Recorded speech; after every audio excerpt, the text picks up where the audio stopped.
देखिए, बुलडोजर तो पूरा देश में चलेगा। जहां जहां अवैध रूप से निर्माण होगा, दखलदारी होगा, बुलडोजर चलेगा।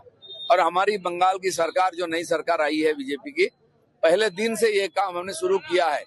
तो इसीलिए जो भी इस प्रकार अवैध काम में लिप्त है, उनसे मेरा निवेदन है कि आप वैध रूप से व्यवसाय करिए, सब सहयोग सरकार करेगा आपको। अवैध रूप से जो काम कर रहे हैं वो अपने आप वहां से हट जाए, कि हमें तकलीफ उठाना ना पड़े, उनको भी तकलीफ ना हो। इसलिए नमूना हमने रखा है किस ढंग से काम होगा, उसी आधार पर सब जगह काम होगा। सरकारी जगह पर अतिक्रमण कतई हम उसका बर्दाश्त नहीं करेंगे।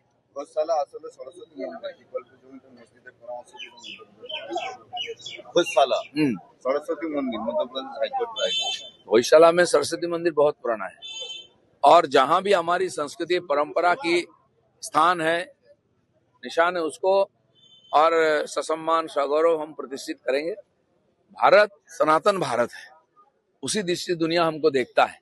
वो आज वास्तव में दिखना चाहिए। जहां जो भी कुछ गड़बड़ है उसको ठीक करना ये हमारी जिम्मेदारी है। आसनसोल के मस्जिद में लाउड स्पीकर कम करने के लिए बोला गया था, थाना में भांगचोर किया है, पुलिस का गाड़ी तोड़ दिया है।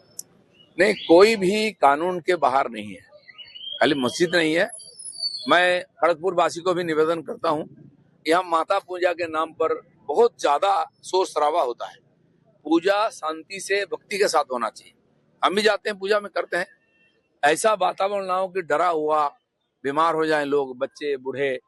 सुंदर पवित्र वातावरण में पूजा होना चाहिए। सरकार की भी सहयोग मिलेगी। इसलिए कोई भी समुदाय के लोग, धर्म के लोग हैं, कानून के अंदर व्यवस्था करें, नहीं तो कानून का हाथ बहुत लंबा है, कहीं भी पहुंच सकता है। अब देख रहे हैं, तो इसलिए मजबूर ना करे सरकार को कुछ बड़ा स्टेप लेने के लिए। चाहे आसनसोल हो, जो कहीं हो, कलकत्ता हो, कानून के बाहर, कानून के ऊपर जो काम करने का आदत पड़ चुका है, उसको अपने आप सुधारे, नहीं तो हमको सुधारना आता है। बीजेपी एमएलए रोजना देवनाथ बोला है कि जो क्रिमिनल है वो सब ममता बनर्जी का नेतृत्व में ही है। अर्जी पर सारा क्रिमिनल्स बंगाल के अभी भाजपा के नेता बन गए हैं, और भाजपा के जितना नेता ममता बनर्जी उनको क्रिमिनल बना दिया है। वो खुद सुधार जाए, नहीं तो सुधार देंगे हम। রাহুল গান্ধী উত্তরপ্রদেশে এক নিট পরীক্ষার্থীর মৃত্যুকে সিস্টেমের দ্বারা খুন বলে মন্তব্য করেছেন। राहुल गांधी को कोई इशू नहीं है। कुछ भी घटना हो, सरकार उसको बहुत संवेदना के साथ देखेगा। कोई घटना इस प्रकार मृत्यु घटना दुखद है, उसका समाधान सरकार देख रहा है। कोई जिम्मेदार होता है, उसका और व्यवस्था लिया जाएगा। 2034 साल পর্যন্ত তেলেঙ্গানার মুখ্যমন্ত্রী থাকবো রেবন্ত রেড্ডি। রাহুল গান্ধী 34 क्यों, 2050 तक रहे, कौन मना करता है? पब्लिक ठीक करेगा ना। পশ্চিমবঙ্গ সরকার সমস্ত মহকুমা কর্মকর্তাদের 2011 সাল থেকে উপরে জাতি শংসাপত্রগুলো পুনরায় যাচাই করার নির্দেশ দিয়েছে। हमारे ट्राइबल जो मिनिस्टर हैं खुदराम टूडू जी, उन्होंने काफी तेजी से काम कर रहे हैं इस मामले पर। जो कास्ट सर्टिफिकेट होता है, पहले तो जो वैध है उनको मिलता नहीं है। मैं विधानसभा में था 16, 17, 18 में।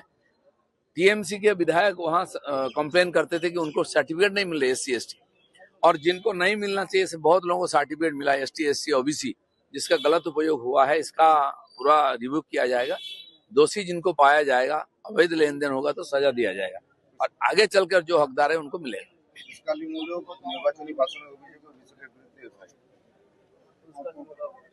बहुत कुछ सुना हम लोगों ने, टीएमसी के नेताओं लोगों ने जो बात किया था, जो कानून के बाहर है, बिल्कुल FIR होगा, उसकी कड़ी व्यवस्था लिया जाएगा।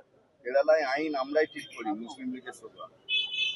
आइन बहुत लोगों को ठीक करता है, आइन को कोई नहीं ठीक करता। संविधान, कानून, संसद ये सर्वोपरि है। देश उसी का आधार पर चलता है। जो इसको नहीं मान पाएगा, उसका व्यवस्था वही करेंगे।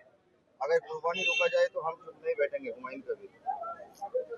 किसी को कोई रोक टोक नहीं है। कानूनी ढंग से सब कुछ होना चाहिए, चाहे पूजा पाठ हो, चाहे कुर्बानी हो, सबको आइन मान के चलना पड़ेगा। चलो, প্রায় দুদিন বাড়ি থেকে কাজ প্রধানমন্ত্রী ঘোষণা।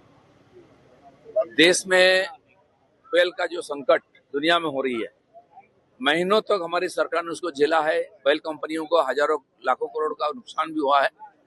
अब दाम बढ़ेगा, क्योंकि दुनिया में क्राइसिस चल रहा है 3 साल से। तो इसलिए ज्यादा संकट ना बढ़े, देश के लिए जनता की सहयोग चाहिए। माननीय प्रधानमंत्री पहले से सबको आगाह करते हैं, सचेत करते हैं। सबके हित में, देश के हित में हमें भी कुछ अपना रिस्ट्रिक्शन करना चाहिए। वर्क फ्रॉम होम, अभी हजारों कंपनियां, लाखों एम्प्लॉइज को ये काम दिया, घर से बैठ के वो काम कर रहे हैं। बाहर निकले तो खुद का भी प्रॉब्लम, पोल्यूशन होता है, पेट्रोल जलता है, डीजल जलता है, नुकसान होता है, पोल्यूशन बढ़ता है और देश की जो फंड मानी वो खर्चा होती है। अभी बचत करना जो सबकी जरूरत है देश की दिशा में।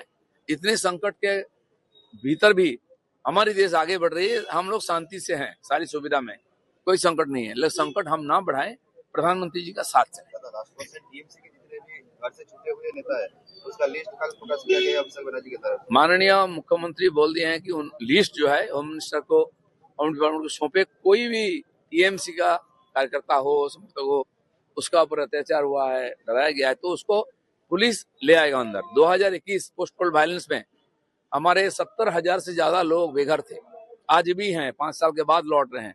12,500 केसेस था, वो पेंडिंग है। इंक्वायरी कमेटी बैठी लेकिन अभी तक न्याय नहीं मिला है। टीएमसी उस समय कोई कार्रवाई नहीं किया है, उसका कार्रवाई पहले होगा। और टीएमसी का कोई नेता अगर उस पोस्टपोन वायलेंस में लिप्त थे, कंप्लेन है, उसका कोई सुरक्षा नहीं होगा, कानून उसका व्यवस्था करेगा।